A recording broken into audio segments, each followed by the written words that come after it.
Social ಮೀಡಿಯಾದಲ್ಲಿ auto ಕನ್ನಡಿಗ ಅಂತಾನೆ famous. ಅವ್ರದೇ ಆದಂತಹ ಒಂದಿಷ್ಟು ರೀಲ್ಸ್ ಗಳನ್ನ ನೋಡಿದಾಗ ಎಲ್ಲರೂ ಕೂಡ ಮೆಚ್ಕೋತಾ ಇದ್ದಾರೆ. ಇದ್ರೆ ಈ ರೀತಿ ಇರ್ಬೇಕಪ್ಪ ಆಟೋ. ಈ ಆಟೋ ಚಾಲಕನ ಒಂದಿಷ್ಟು ಸಮಾಜ ಸೇವೆ ಆಗಿರ್ಬೋದು, ಒಂದಿಷ್ಟು ಈ ಪರಿಕಲ್ಪನೆಗಳಾಗಿರ್ಬೋದು, ಎಲ್ಲವೂ ಕೂಡ ನೋಡಿದಾಗ ಈ ರೀತಿ ವ್ಯಕ್ತಿ ಕೂಡ ಇರಬೇಕು ಅಂತ ಎಲ್ಲರಿಗೂ ಕೂಡ ಒಂದ್ ಕಡೆ ಆಸೆ ಬರುತ್ತೆ. ಸರ್ಕಾರ ಬಂದ್ರು ಯಾರೇ ಸರ್ದಾರ ಬಂದ್ರು ನಮ್ಗೆ ನಾವೇನೇ ರಾಜ ಆಟೋ ರಾಜ. ಏನು ತಪ್ಪು ಮಾಡ್ದೇನೆ ನಮ್ಮ ಮೇಲೆ ಕಂಪ್ಲೇಂಟ್ಗಳಾಗ್ತಾ ಇದಾವೆ. ನನ್ನ ಸ್ಟಾರ್ ರೇಟಿಂಗು ಕಮ್ಮಿ ಆಗಿದೆ. ಏನು ಮಾಡ್ದೇನೆ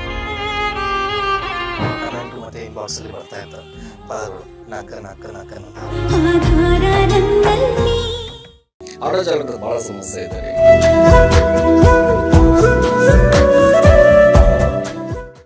ಅದ್ರ ನಾನು ಮಾಡೋಗಿಲ್ಲ. ಏನಕ್ಕಂತಂದ್ರೆ ಮಾಡ್ಬಿಟ್ಟಾದ್ರೆ ನಾನು ಪಾಕಿಸ್ತಾನ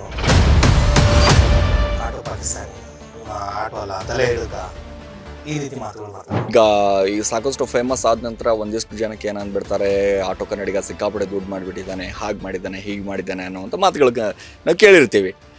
ಎಷ್ಟು ಮಾಡಿದ್ದೀರಾ ದುಡ್ಡು? ಏನಿಲ್ಲ ಸರ್, ಒಂದು 3 ಕೋಟಿ ಮಾಡಿದ್ವಿ. ಐರಾವತ ಅಂತ ತಕ್ಷಣ ನಮ್ಗೆ ನೆನಪು ಬರೋದು ದರ್ಶನ್ ಅವರು. D boss.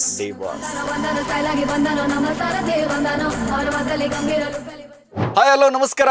ಸ್ಪೀಡ್ ನ್ಯೂಸ್ನ ವಿಶೇಷ ಕಾರ್ಯಕ್ರಮ ನಾನು ಕನ್ನಡಿಗ. ಎಸ್, ಇವತ್ತು ನಾನು ಕನ್ನಡಿಗ ಅನ್ನುವಂಥ ಒಬ್ಬ ವ್ಯಕ್ತಿ ಅಂತಂದರೆ ಸಹಜವಾಗಿ ಕರ್ನಾಟಕದಲ್ಲಿ ಕನ್ನಡಿಗನೇ ಸಾರ್ವಭೌಮ, ಕನ್ನಡದಲ್ಲೇ ಎಲ್ಲರೂ ಕೂಡ ಮಾತಾಡಬೇಕು, ಕನ್ನಡವನ್ನು ಅತಿ ಹೆಚ್ಚಾಗಿ ಬಳಸಬೇಕು ಅನ್ನೋದ್ರ ಬಗ್ಗೆಯೂ ಕೂಡ ಸಾಕಷ್ಟು ಜನ ಸಾಕಷ್ಟು ರೀತಿಯಾಗಿ ವಿಭಿನ್ನವಾಗಿ ಎಲ್ಲರೂ ಕೂಡ ಪ್ರಯತ್ನವನ್ನು ಪಟ್ಟಿದ್ದಾರೆ. ಅದಂದರೆ ಯಾವ ರೀತಿ ಮಾತಾಡಬೇಕು, ಯಾವ ರೀತಿ ಕಲಿಬೇಕು, ಯಾವ ರೀತಿ ಆಟೋದಲ್ಲಿ ಯಾವ ರೀತಿ ಇರಬೇಕು, ಅದಂದರೆ ಬೇರೆ ಬೇರೆ ರಾಜ್ಯದಿಂದ ಬಂದಿರುವಂಥವರು ಪ್ರತಿಯೊಬ್ಬರೂ ಕೂಡ ಕನ್ನಡವನ್ನು ಕಲಿಬೇಕು ಅನ್ನುವಂಥ ನಿಟ್ಟಿನಲ್ಲಿ, ಅದು ಬೆಂಗಳೂರಿನಲ್ಲಿ ದ ಫಸ್ಟ್ ಟೈಮ್ ಒಬ್ಬ ಆಟೋ ಕನ್ನಡಿಗ ಆ ಕೆಲಸವನ್ನ ಮಾಡ್ತಾರೆ.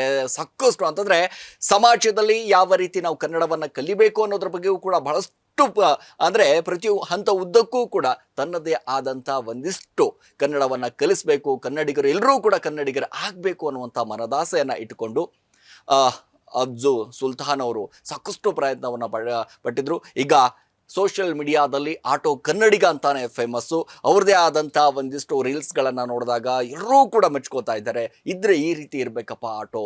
ಈ ಆಟೋ ಚಾಲಕನ ಒಂದಿಷ್ಟು ಸಮಾಜ ಸೇವೆ ಆಗಿರ್ಬೋದು, ಒಂದಿಷ್ಟು ಈ ಪರಿಕಲ್ಪನೆಗಳಾಗಿರ್ಬೋದು, ಎಲ್ಲವೂ ಕೂಡ ನೋಡಿದಾಗ ಈ ರೀತಿ ವ್ಯಕ್ತಿಯು ಕೂಡ ಇರಬೇಕು ಅಂತ ಎಲ್ರಿಗೂ ಕೂಡ ಒಂದು ಕಡೆ ಆಸೆ ಬರುತ್ತೆ.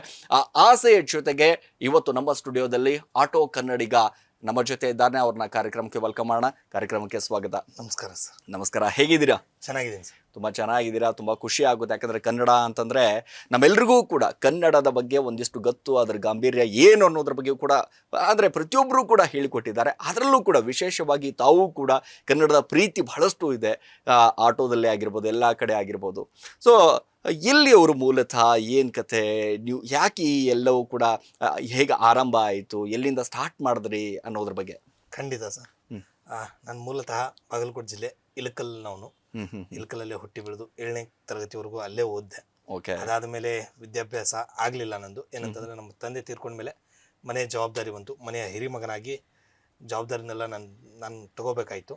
ಅಲ್ಲಿಂದ ಮಂಗಳೂರಿಗೆ ಹೋಗಿ ಜೀತದಾಳಾಗಿ ಕೆಲಸ ಮಾಡಿ ಮತ್ತೆ ಅಲ್ಲಿಂದ ಮತ್ತೆ ಇಳಕಲಿಗೆ ಬಂದು ಅಲ್ಲೊಂದು ಸ್ವಲ್ಪ ದಿನ ಇದ್ದೆ. ಅಲ್ಲಿ ಕೆಲಸ ಅಷ್ಟೊಂದು ಇರಲಿಲ್ಲ. ಸೊ ಅದಾದಮೇಲೆ ನಾನು ಬೆಂಗಳೂರಿಗೆ ಬಂದೆ. ಬೆಂಗಳೂರಿಗೆ ಬಂದು ಸಣ್ಣ ಪುಟ್ಟ ಕೆಲಸ ಮಾಡಿ, ಡೆಲಿವರಿ ಬಾಯ್, ವೇಟರು, ಎಲ್ಲ ಥರದ ಕೆಲಸ ಮಾಡಿ 2018-19ರಲ್ಲಿ ಆಟೋ ತೊಗೊಂಡು ಕಲೆಕ್ಷನ್ಗೆ ಆಟೋ ಓಡಿಸ್ಕೊಂಡು ಆಟೋ ಚಾಲಕನಾಗಿ ಇವಾಗ ಒಬ್ಬ ಆಟೋ ಕನ್ನಡಿಗನಾಗಿ ಮುಂದೆ ಬಂದಿದ್ದೀನಿ ಸರ್. ತುಂಬ ಖುಷಿ ಆಗುತ್ತೆ. ಯಾಕಂದರೆ ನಿಮ್ಮ ಈ ಒಂದು ಹಾದಿಯನ್ನು ನೋಡಿದಾಗ ಕನ್ನಡದ ಬಗ್ಗೆ ಇರುವಂಥ ಪ್ರೀತಿ, ಈ ರೀತಿ ಮಾಡಬೇಕು, ನಾನು ಸೋಷಿಯಲ್ ಮೀಡಿಯಾದಲ್ಲಿ ಈ ರೀತಿ ಮಾಡಿದ್ರೆ ನಾನು ಆ್ಯಕ್ಟಿವ್ ಆಗ್ತೀನಿ, ನನಗೆ ಖುಷಿ ಆಗುತ್ತೆ ಅಂತಂದಾಗ ಸಹಜವಾಗಿ ಯಾರು ಇನ್ಸ್ಪಿರೇಷನ್ ನಿಮಗೆ ಈ ರೀತಿ ಮಾಡೋದಕ್ಕೆ? ಬೆಳಗಾವಿ ರಾಯಣ್ಣ ಪುಟ್ಟ ಸರ್. ಬೆಳಗಾವಿ ರಾಯಣ್ಣ ಪೇಜ್ ಅವರು ತುಂಬ ಅಂದರೆ ಕನ್ನಡದ ಬಗ್ಗೆ ಏನೇ ಕುಂದುಕೊರತೆ ಇದ್ರು ಅವರು ಧ್ವನಿ ಎತ್ತುತ್ತಾರೆ. ಹೌದು. ಅವ್ರನ್ನ ನೋಡಿದಾಗ ನನಗನ್ಸಿದ್ದೇನಂತಂದರೆ ನಾವು ಕನ್ನಡದ ಬಗ್ಗೆ ಏನಾದರೂ ಮಾಡ್ಬೋದಲ್ವ. ಒಬ್ಬ ಆಟೋ ಚಾಲಕನಾಗಿ ಇವಾಗ ನಾನು ಬೆಳಗ್ಗೆಯಿಂದ ಸಾಯಂಕಾಲ ತನಕ ಆಟೋ ಓಡಿಸ್ತೀನಿ ಅಂತಂದರೆ ಒಂದು 10-15 ಜನ ಹಿಂದಿಯವರೇ ಬರ್ತಾರೆ. ನಾವೆಷ್ಟೋ ಪ್ರಯತ್ನ ಪಡ್ತೀವಿ ಕನ್ನಡದಲ್ಲಿ ಮಾತಾಡೋಕ್ಕೆ, ಬಟ್ ಅವರು ಮಾತಾಡೋದಿಲ್ಲ. ನಾನು ಪ್ಯಾಸೆಂಜರ್ ಜೊತೆ ಅಂದರೆ ತುಂಬ ಕ್ಲೋಸ್ ಆಗಿ ಕನ್ವರ್ಸೇಷನ್ ಮಾಡ್ತೀನಿ, ಅವ್ರ ಜೊತೆ ಮಾತಾಡೋಕ್ಕೆ ಟ್ರೈ ಮಾಡ್ತೀನಿ. ಅವಾಗ ನನಗೆ ಗೊತ್ತಾಗಿದ್ದು ಏನಂತಂದರೆ ಅವ್ರಿಗಿರೋ 12 ಅವರ್ ವರ್ಕ್ ಪ್ರೆಷರಲ್ಲಿ ಅವರು ಅಲ್ಲಿಂದ ಬಂದು 1 hour ಕನ್ನಡ ಕ್ಲಾಸ್ಗೆ ಕೊಡೋಕ್ಕಾಗಲ್ಲ. ಹೌದು. ಅದನ್ನ ನಾವು ಅರ್ಥ ಮಾಡ್ಕೋಬೇಕು. ಹ್ಮ್. ಸೊ ಅದನ್ನ ನಾನು ಅರ್ಥ ಮಾಡ್ಕೊಂಡು ನಾನು ಕೇಳಿದಾಗ ಪ್ಯಾಸೆಂಜರ್ ಜೊತೆ ಸಿಂಪಲ್ ಒಂದು ಬೇಸಿಕ್ ಒಂದು 20 ಪದಗಳು, ಆ ರೀತಿಯ ನಿಮ್ಗೆ ಪೂರ್ತಿ ಕನ್ನಡ PhD ಮಾಡಿ ಅಂತ ನಾವು ಹೇಳ್ತಾ ಇಲ್ಲ, ಬೇಸಿಕ್ ಕನ್ನಡ ಮಾತಾಡಕ್ ಟ್ರೈ ಮಾಡಿ ಅಂತ ಅಂದಾಗ ಯಾರು ಕಲ್ಸೋರು ಅಂತ, ಅದಕ್ಕೆ ನಿಮ್ಗೇನು ಕಲಿಬೇಕು, ಇದಕ್ಕೆ ಹೋಗಕ್ಕೆ ಎಷ್ಟಾಗತ್ತೆ, ಈ ರೀತಿ ಮಾತಾಡಬೇಕು, ಈ ರೀತಿ ಹೇಳ್ಬೇಕು ಅಂದಾಗ ನಾನು ಕೆಲವೊಂದು ಪದಗಳನ್ನ ತಗೊಂಡು ಅದನ್ನ ಬರ್ಕೊಂಡು ಒಂದು ಚಿಕ್ಕದಾಗಿ ಪ್ಯಾಂಪ್ಲೆಟ್ ರೆಡಿ ಮಾಡಿ ನನ್ನ ಆಟೋದಲ್ಲಿ ಹಾಕಿದಾಗ ಪ್ಯಾಸೆಂಜರ್ ತುಂಬಾ ಖುಷಿ ಪಟ್ರು. ಇದು ಬರೀ ನನ್ನ ಆಟೋದಲ್ಲಿ ಇದ್ರೆ ಸರಿ ಇರಲ್ಲ, ಏನಿಲ್ಲ ಅಂದ್ರೆ ಬೆಂಗಳೂರಲ್ಲಿರುವಂಥ ಆಟೋಗಳಿಗೆ ಹಾಕೋಣ ಅಂತ ನಾನು ಮುಂದೆ ಬಂದಾಗ 1,000 ಕಾರ್ಡ್ಗಳನ್ನು ನನ್ನ ದುಡ್ಡಲ್ಲಿ ನಾನು ಮಾಡಿದೆ. ಅದಾದಮೇಲೆ ಬೆಂಗಳೂರು ಟ್ರಾಫಿಕ್ ಪೊಲೀಸ್ ಅವ್ರ ಜೊತೆ ಸೇರಿ ಆಲ್ಮೋಸ್ಟ್ ಒಂದು 50,000 ಆಟೋಗಳಿಗೆ ಆಯಿತು. ಮತ್ತೆ ಇವಾಗ ಕ್ಯಾಶಿಯೋ ಕಂಪನಿ, ಡ್ಯಾಶ್ ಕ್ಯಾಮ್ ಕಂಪನಿ ಅವರು ಬಂದು ಅವರು ಒಂದು 5,000 ಕಾರ್ಡ್ಗಳನ್ನು ನನಗೆ ಕೊಟ್ಟರು. ಅದನ್ನು ನಾನು ಹಾಕೋ ಕೆಲಸ ಮಾಡ್ತಾ ಇದ್ದೀನಿ. ತುಂಬ ಖುಷಿ ಆಗುತ್ತೆ, ಯಾಕಂದರೆ ಕನ್ನಡದ ಬಗ್ಗೆ ಸಾಕಷ್ಟು ಅರಿವನ್ನು ಮೂಡಿಸ್ತಾ ಇದ್ದೀರಾ. ಇಲ್ಲಿವರೆಗೆ ಸಹಜವಾಗಿ ನೀವು ನೋಡ್ತಾ ಹೋದರೆ ಈ ಆಟೋದಲ್ಲಿ ಎಲ್ಲ ಕೂಡ ನೀವು ಪ್ಲೇಟ್ ಹಾಕಿದ್ದೀರಾ, ಯಾವ ರೀತಿ ಪದಗಳನ್ನು ಹಾಕಿದ್ದೀರಾ, ಅಲ್ಲಿ ಯಾವ ರೀತಿ ಕನ್ವರ್ಸೇಷನ್ ನಡೆಯುತ್ತೆ ಅಂತ? ಬೇಸಿಕ್ಕು ಇವಾಗ ಪ್ಯಾಸೆಂಜರ್ ಬರ್ತಾರೆ, ಸರ್ ಮೀಟ್ರ್ ಹಾಕಿ ಒಂದು, ಇನ್ನೊಂದು ಬಂದ್ಬಿಟ್ಟು ಇಂದಿರಾನಗರಕ್ಕೆ ಹೋಗ್ಬೇಕು, ಎಷ್ಟು ತಗೋತೀರಾ, ಎಷ್ಟು ತಗೋತೀರಲ್ಲ, ಇಂದಿರಾನಗರಕ್ಕೆ ಹೋಗ್ಬೇಕು ಬರ್ತೀರಾ, ಸರ್ ಎಷ್ಟಾಯ್ತು, ಕ್ಯಾಶ್ UPI ಯಾವ್ದಿದೆ ನಿಮ್ಮ ಹತ್ರ, ಸರ್ ಇಲ್ಲೇ ನಿಲ್ಸಿ, ಸ್ವಲ್ಪ ಸ್ಲೋ ಹೋಗಿ, ಸ್ವಲ್ಪ ಫಾಸ್ಟ್ ಹೋಗಿ, ಆ ರೀತಿ ಬೇಸಿಕ್ ಪದಗಳು ಆಟೋದಲ್ಲಿ ನಾವು ಏನು ಕನ್ವರ್ಸೇಷನ್ ಮಾಡ್ಬೋದು ಆ ಪದಗಳನ್ನು ನಾನು ಹಾಕಿರೋದು. ಈ ಆಟೋಗಳು ಅಂತ ಅಂದಾಗ ನಮಗೆ ನೆನಪಿ ಬರೋದೆ ಎಲ್ಲ ಸ್ಟಾರ್ಗಳು, ಶಂಕರ್ ನಾಗರ್ ಆಗಿರ್ಬೋದು, ರಾಜಣ್ಣ ಆಗಿರ್ಬೋದು, ಅಂತಂದರೆ ಪ್ರತಿಯೊಬ್ಬರೂ ಕೂಡ ಆಟೋದ ಬಗ್ಗೆ, ವಿಷ್ಣು ದಾದ ಆಗಿರ್ಬೋದು, ಅವರೆಲ್ಲರ ಒಂದು ಸಾಂಗ್ಗಳನ್ನು ಕೇಳಿದಾಗ ನಮ್ಗನ್ಸೋದು ನಾನು ಕೂಡ ಆಟೋ ಚಾಲಕನಾಗಬೇಕು ಅಂತಂದ್ರೆ ಆ ಸಾಂಗ್ಗಳೆಲ್ಲ ಹಾಕ್ಕೊಂಡು ತುಂಬ ಹೇಗಿರುತ್ತೆ ಅಂತ ಜರ್ನಿ. ನಾನು ಮ್ಯೂಸಿಕ್ ಕೇಳಲ್ಲ ಸರ್. ಅಂದರೆ ಪ್ಯಾಸೆಂಜರು ಕೆಲವೊಬ್ರು ಹೆಂಗಂತಂದ್ರೆ ಏನೇನೋ ಟೆನ್ಷನಲ್ಲಿ ಬಂದಿರ್ತಾರೆ, ಅವ್ರ ಮುಂದೆ ನಾನು ಮ್ಯೂಸಿಕ್ ಹಾಕ್ಬಿಟ್ಟು ಏನೋ ಒಂದು ಇದರಲ್ಲಿ ಇರಿಟೇಟ್ ಮಾಡೋದು. ಮತ್ತೆ ಕೆಲವೊಬ್ರಿಗೆ ಇಷ್ಟ ಆಗುತ್ತೆ, ಕೆಲವೊಬ್ರಿಗೆ ಇಷ್ಟ ಆಗಲ್ಲ. ಕೆಲವೊಬ್ರು ಏನಂತಂದ್ರೆ ಕಂಪ್ಲೇಂಟ್ ಮಾಡ್ಬಿಡ್ತಾರೆ. ಇವಾಗ ಇತ್ತೀಚೆಗೆ ಏನಾಗ್ಬಿಟ್ಟಿದೆ ಅಂತಂದ್ರೆ ಏನು ತಪ್ಪು ಮಾಡ್ದೇನೆ ನಮ್ಮ ಮೇಲೆ ಕಂಪ್ಲೇಂಟ್ಗಳು ಆಗ್ತಾ ಇದಾವೆ. ನನ್ನ ಸ್ಟಾರ್ ರೇಟಿಂಗು ಕಮ್ಮಿ ಆಗಿದೆ, ಏನು ಮಾಡ್ದೇನೆ ತುಂಬಾ ದೂರ ಬಿಟ್ಟ ನನ್ನ ಅಂತ ರೇಟಿಂಗ್ ಕೊಡೋದು, ಫೋನ್ ನೋಡ್ಕೊಂಡು ಗಾಡಿ ಓಡಿಸ್ತಾ ಇದ್ದ ಅಂತ, ಬ್ಯಾಡ್ ವರ್ಡ್ ಯೂಸ್ ಮಾಡ್ದ ಅಂತ, ಅಂದ್ರೆ ಬೇಕು ಅಂತ ರೇಟಿಂಗ್ ಗಳನ್ನ ಕೊಡ್ತಾರೆ. ಸೊ ಆ ಕಾರಣಕ್ಕೆ ನಾವು ಡಿಸ್ಟರ್ಬ್ ಮಾಡಕ್ ಹೋಗಲ್ಲ ಸುಮ್ನೆ, ಆದ್ರೆ ಮಾತಾಡಕ್ ಟ್ರೈ ಮಾಡ್ತೀನಿ ಅಷ್ಟೇ. ಆ ರೀತಿ ಸಾಂಗ್ ಹಾಕಿ ಅದೆಲ್ಲ ಮಾಡಲ್ಲ ಸರ್. ಓಕೆ, ಯಾವುದು ಈ ರೀತಿ ಅಂತಂದ್ರೆ ಈ ಪದಗಳ ಬಳಕೆಗಳಾಗಿರ್ಬೋದು, ಈ ರೀತಿ ಸೊ ಯಾವುದಾದ್ರೂ ಆಗಿದೆಯಾ ನಿಮ್ಮಲ್ಲಿ ಅಟ್ಯಾಕಿಂಗ್ಗೆ, ಯಾವುದಾದ್ರೂ ಈ ರೀತಿ ಮಾಡಿದ್ದಾರೆ ಅನ್ನೋ ಒಂದು ನೇರವಾಗಿ? ಯಾಕಂದ್ರೆ ಈ ಫೇಮಸ್ ಆದಂಥ ಸಂದರ್ಭದಲ್ಲಿ ನಮಗೆ ಸಹಜವಾಗಿ ಗೊತ್ತಿರುತ್ತೆ, ಪರ ವಿರೋಧಿಗಳು ಇದ್ದೇ ಇರ್ತಾರೆ. ಆ ರೀತಿ ಯಾವತ್ತಾದ್ರೂ ಆಗಿದೆಯಾ? ಆ ರೀತಿ ಏನಿಲ್ಲ ಸರ್. ಅಂದ್ರೆ ಎಲ್ಲ ಕಮೆಂಟು ಮತ್ತೆ ಇನ್ಬಾಕ್ಸ್ ಅಲ್ಲಿ ಬರ್ತಾ ಇರ್ತವೆ ಪದಗಳು, ನಕ್ಕನ್ ಅಂತ. ಆದ್ರೆ ನಾನು ಅದಕ್ಕೆಲ್ಲ ಕೇರ್ ಮಾಡಲ್ಲ. ನನ್ನ ಕೆಲಸ ನಾನು ಮುಂದುವರ್ಸ್ಕೊಂಡು ಹೋಗ್ತಾ ಇದ್ದೀನಿ ಅಷ್ಟೇ. ನಾನು ಯಾವುದಕ್ಕೂ ಹೆದರುವಂತ ಅವಶ್ಯಕತೆನೇ ಇಲ್ಲ. ನಾನೇನು ತಪ್ಪು ಮಾಡ್ತಾ ಇಲ್ಲ, ಕಳ್ತನ ಮಾಡ್ತಾ ಇಲ್ಲ. ಹೌದು, ನಿಯತ್ತಾಗಿ ಬಾಳ್ತಾ ಇದ್ದೀನಿ, ಮೀಟರ್ ಹಾಕಿ ಅಂತ ಇದ್ದೀನಿ. ಅದ್ರಲ್ಲಿ ಏನು ತಪ್ಪು ಸರ್? ಅವ್ರು ಬರ್ತಾರೆ ಬಾಯಿ ಬಡ್ಕೊಂಡು, ಏನು ಮಾಡೋಕ್ಕಾಗಲ್ಲ.